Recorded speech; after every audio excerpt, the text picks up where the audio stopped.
Voilà Cotonou, 40 km de piste qu'on appelle ici la route des pêches. Regardez ça, les cocotiers, l'océan et une plage à perte de vue, l'une des plus belles plages, sans aucun doute, de toute l'Afrique de l'Ouest. Pas étonnant que depuis quelques années déjà, on parle de construire ici un énorme centre complexe touristique sur 3-4 000 hectares.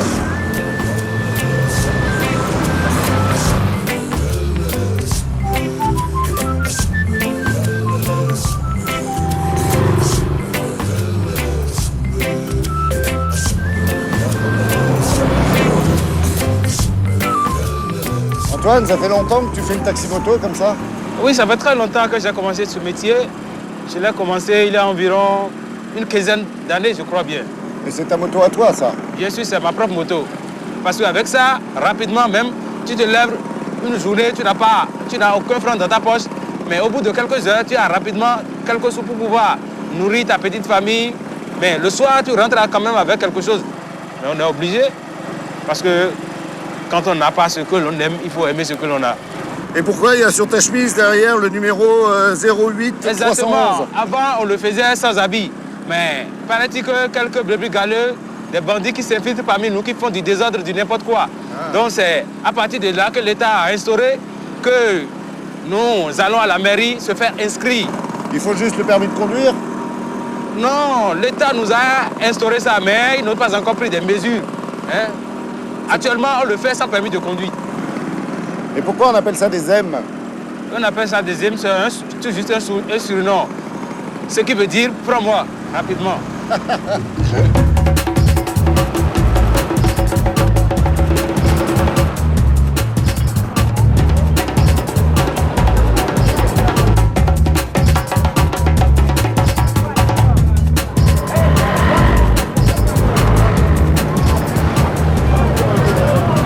Et Antoine, si tu as besoin d'essence, tu vas où? Tu vas à la pompe?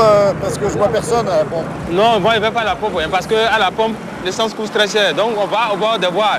Vous avez les bonnes dames que vous voyez, là où il y a des bouteilles. C'est ceux-là qui vendent les bouteilles d'essence. L'essence, elle est tellement chère dans les stations de la ville qu'il faut aller la chercher un peu plus loin, comme Moïse en a pris l'habitude avec son scooter un peu spécial.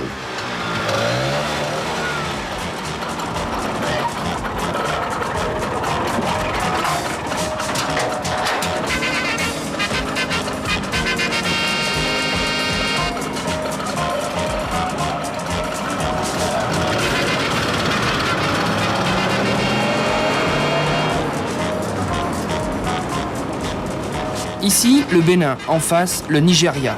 Entre les deux, le Koweït. Oui, c'est ainsi que l'on appelle la zone frontalière. 7 heures du matin, Moïse et son jeune frère Philibert entrent au Nigeria. Des dizaines de personnes se pressent déjà au poste frontière. Et pour cause, les stations-service nigérianes ouvriront dans quelques minutes. Officiellement, Moïse va se promener de l'autre côté de la frontière.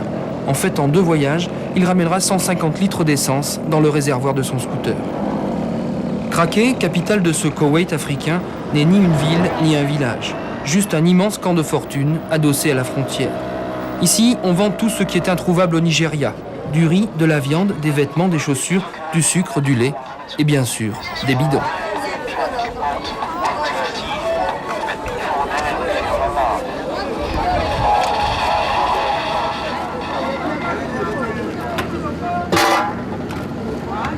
Des bidons directement importés du Nigeria, par la brousse. De l'essence que se partagent une dizaine de petits revendeurs. Kofi est l'un de ces petits rois du pétrole.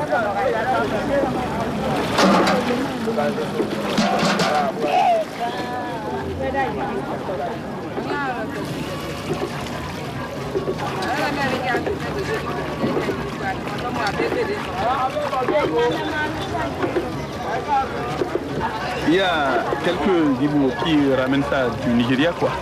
Nous, on prend ici, on les achète, on les paie et on revend ça aux chauffeurs. Oui. Direction Cotonou, où d'autres clients attendent. Une bonne calculette, de la rigueur, un peu d'astuce, et voilà un trafic qui rapporte. Pour Kofi, bien sûr, l'essence Payot, ce n'est pas vraiment le Pérou, et encore moins le Koweït. Du Koweït à Cotonou, 45 km d'une route pas comme les autres. La route de l'essence, la route des Dames Jeannes. Il y est bien sûr interdit de fumer, mais impossible de tomber en panne sèche.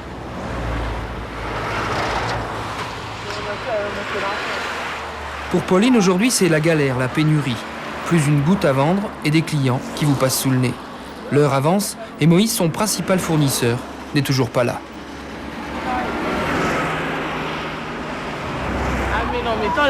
Normalement, il arrive vers 10 ou 11 heures.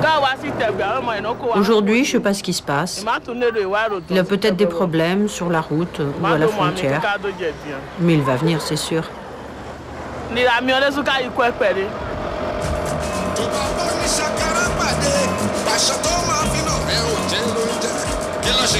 Mauvaise journée pour Moïse. L'essence manquait au Nigeria. Il ne ramène que 50 litres au lieu des 150 habituels. Moins les 6 litres consommés en cours de route, les frais, la nourriture et le reste. Bénéfice nul, ou presque.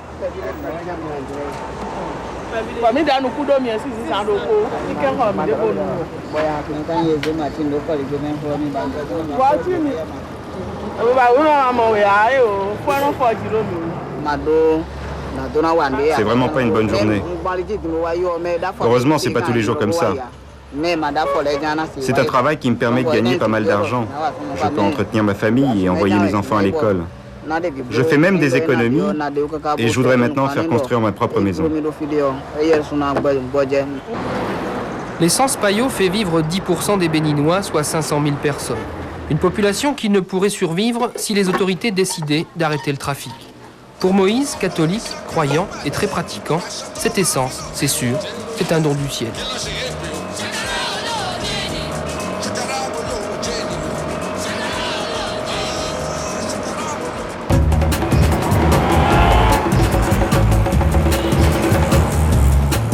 Ça, on arrive dans le centre, là. Oui, on va au centre-ville maintenant.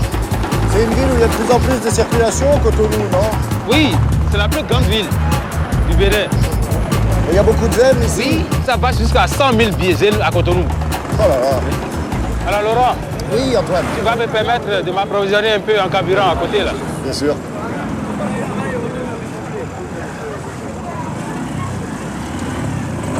Effectivement, que ce soit les M ou encore les plus belles voitures des plus riches familles du Bénin, rares sont les véhicules qui s'arrêtent dans les stations-service. On leur préfère de façon générale l'essence issue du trafic avec le Nigeria, à une trentaine de kilomètres seulement de Cotonou. De l'essence que l'on transporte dans ces gros bidons. Ces bidons, ce trafic vital, cette essence, c'est un sujet de conversation quasi permanent dans le pays et c'est aussi une source d'inspiration pour les meilleurs artistes du pays. La raison d'utiliser les bidons est très simple. Faites un tour dans la ville et vous verrez.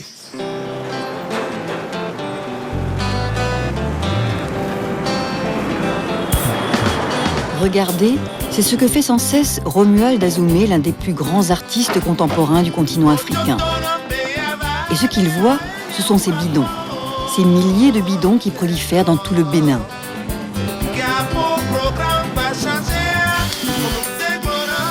De ces simples récipients, utilisés par les trafiquants d'essence venus du Nigeria, il a fait la matière première de ses créations. Et un hommage à ses compatriotes qui luttent pour survivre.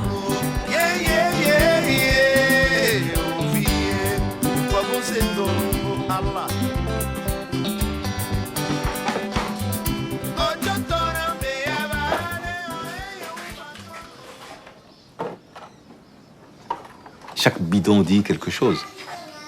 Et chaque bidon crie. Et la meilleure représentation de ce peuple passe par ces bidons. Aujourd'hui, ce qu'il faut savoir, c'est qu'à 90%, ceux qui ont des véhicules au Bénin consomment l'essence qui sort de ces bidons. À ce moment, s'il y a 90%, la meilleure manière de la représenter, c'est ça. Parce que moi, je représente le peuple. Je suis le porte-parole du peuple.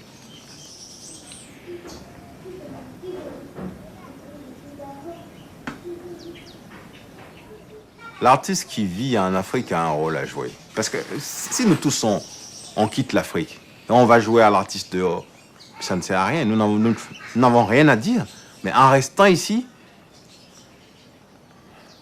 on peut tout dire. Que beaucoup de gens qui vivent derrière ces bidons-là résistent. Et c'est cette résistance-là que moi je montre.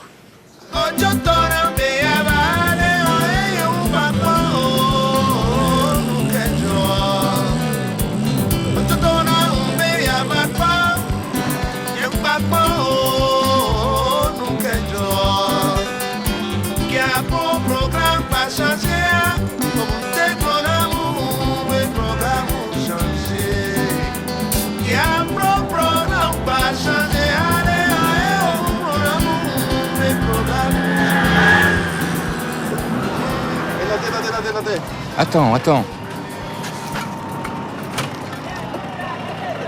Comment vas-tu? Il y a belle lurette qu'on s'est vu. Vous êtes dans le pays? Tu es en forme? Tout va bien? Oui. Où vas-tu? Je vais au marché. Et toi, comment vas-tu? Les affaires, ça marche? Et l'histoire de l'essence, comment ça va évoluer maintenant? Ça va doucement.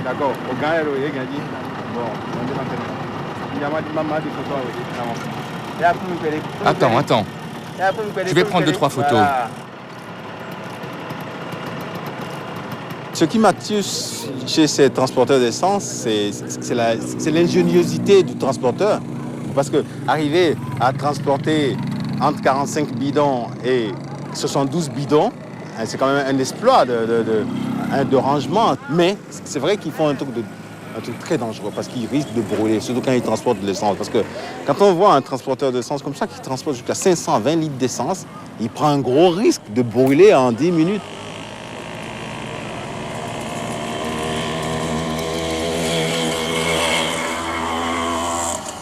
J'ai perdu Malam, un de mes assistants qui m'aide à transporter des bidons. Il est mort brûlé vif. Son frère n'a pas arrêté. Je suis allé voir le frère, je lui ai dit, s'il vous plaît, arrêtez, essayez de faire autre chose. Ils m'ont dit, on viendra s'installer chez toi, avec toute notre famille, et tu nous donneras à manger. Et tu comprendras pourquoi on ne peut pas arrêter. Et ils n'ont pas tort, parce que des milliers de gens ici vivent de ça. Des milliers de gens vivent de ça.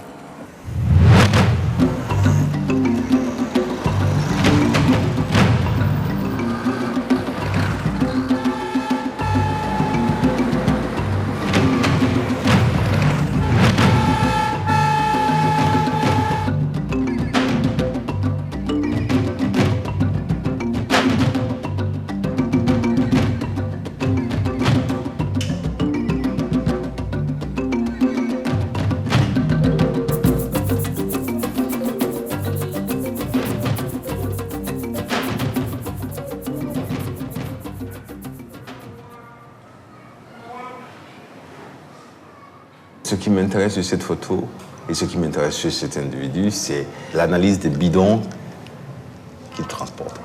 Et en analysant les bidons qu'il transporte, je connais le propriétaire du bidon, je connais le transporteur du bidon. Grâce aux signes qui sont marqués sur le bidon, grâce à la peinture qui est sur le bidon, on peut tout de suite dire à quelle religion appartient cette personne-là. D'où vient cette personne-là? Si elle est catholique, si elle est musulmane, si elle est animiste, on peut le savoir tout de suite. Et ça, c'est extraordinaire.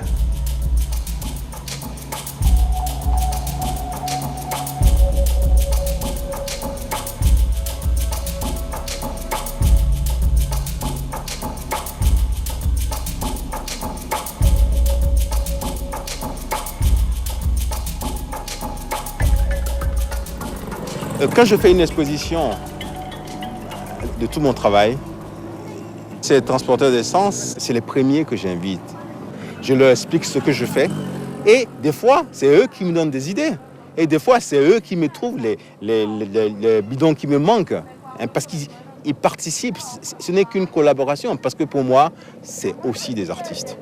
Et c'est aussi des artistes d'une intelligence incroyable et d'une force. Parce qu'ils ont un courage vraiment d'héros.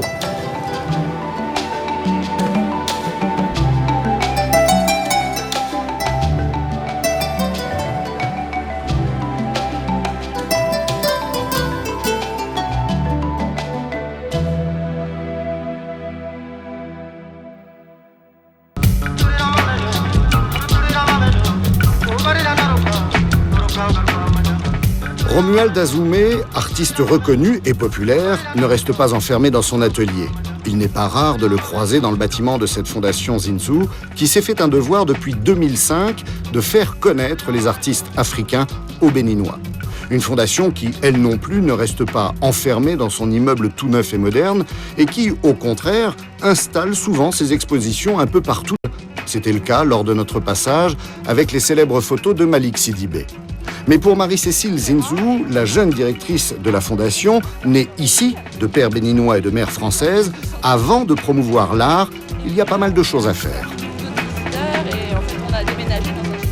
Promouvoir l'art, remettre les gens, au contact de la culture et contemporaine, essentiellement. Oui. Ça n'est qu'un aspect, finalement, de la Fondation. Aujourd'hui, il y a des gens qui vivent encore avec moins de 30 € par mois, donc il faut traiter ça aussi. Nous, on est une toute petite fondation privée, donc on essaye de faire à notre manière, mais on a lancé cette action 100 millions pour les femmes dans les collines. C'est 150 000 € qu'on a mis en place pour essayer de... C'est une aide au démarrage. Oui, pour lancer un programme de microcrédit, de microfinance pour les femmes dans la filière manioc. Ça voudrait dire, Marie-Cécile, qu'au Bénin, il y a des hommes qui sont, des artistes plus souvent, et des femmes qui sont, elles, des chefs d'entreprise, qui ont la fibre économique. Parce que la première chose que les femmes vont faire, c'est que dès que leur mode de vie va s'améliorer, dès que leur pouvoir d'achat va être la première chose, elles mettent les enfants à l'école.